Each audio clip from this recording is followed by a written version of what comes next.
Is Secret Lives of Mormon Wives an accurate portrayal of the LDS faith, or is it a sensationalized glimpse into Utah culture? Like, And then It's crazy. Mix of both? What is Mormon culture, LDS culture? What is Utah culture? Today we're dissecting the show to distinguish between Utah culture, LDS doctrine, and misconceptions. We're gonna visit a soda shop, explore the cultural nuances, and then we're gonna kick it on over to the temple to discuss sacred practices and inclusivity.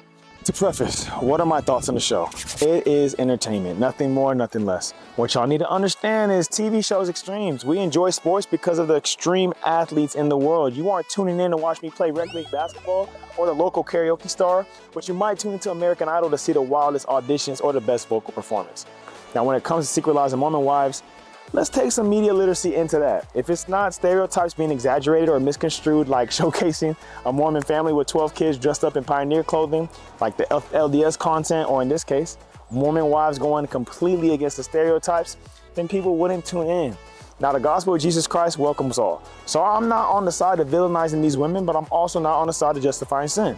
So is the show my cup of tea? No. My reality TV is the NBA, the NFL. The script for me is enough drama. But I think the show has had a positive impact in the fact that it raises more questions about the faith. With more questions comes more curiosity. And that is an opportunity to introduce testimony building experiences to people's lives. But in the meantime, let's go see what's up with this soda. Soda shops are everywhere in Utah, and if you watch Secret Lives of Mormon Wives, you probably noticed that. A theme that is heavily shown are these loopholes, these workarounds in the LDS gospel. Through the show, through social media, there are a lot of weird stigmas. Workarounds, law of chastity, and in this case, people asking about the church's health code, the word of wisdom.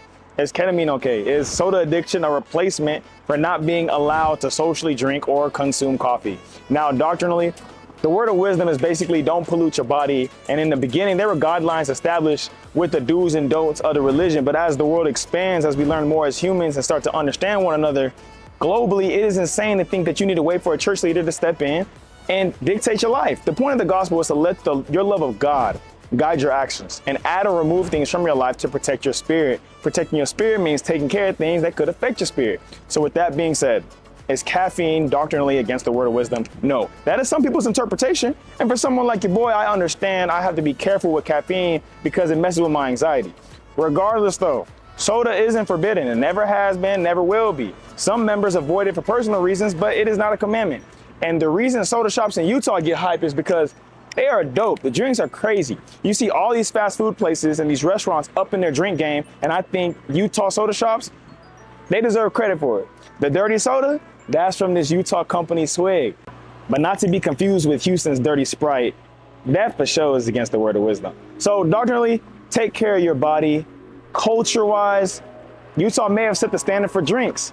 As for the show, can't really say too much about that. They go hand in hand. So let's grab a drink real quick and then roll to the temple, talk about some more things.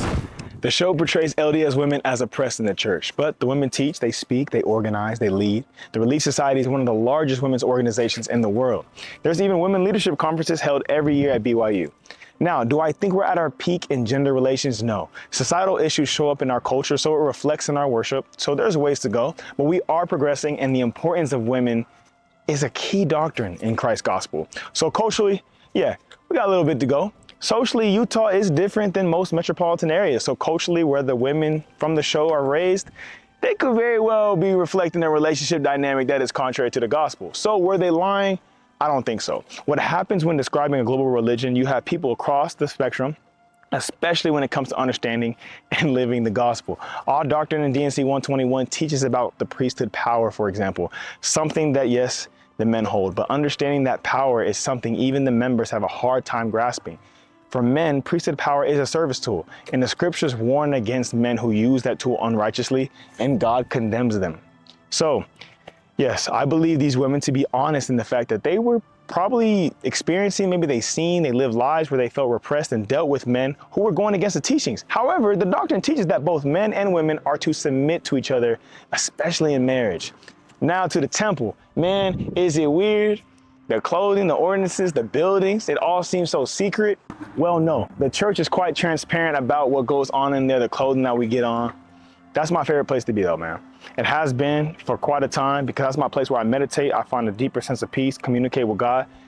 But yeah, I guess it could be weird to those who don't want to take the time to learn about cultures outside of their own. But y'all, reality TV, it thrives on extremes. But in real life, most Latter-day Saints live a quiet, hopeful life. We serve, we believe, we grow, right? We value agency. Yes, we have standards, but we encourage everyone to seek personal revelation and live a life of purpose. Now again, man, don't get it twisted. We are not here to judge anyone. We are here to use our lives as hopefully an example to the communities we affect. So I'm grateful for this show. I'm grateful for the conversations it has generated. If you are new to the page, new to the faith, or you've been here since day one, yeah, I love to hear y'all's thoughts, y'all's questions. I know I got some hot takes, so I want to see what y'all want me to cover next. But while I get those videos ready for you, check out some of our other videos, handling tougher topics like what masculinity looks like to somebody who follows Christ. And we talked about Elijah Abel, the black man who held the priesthood during the times of American slavery. Enjoy the view. I'll see y'all soon. Peace.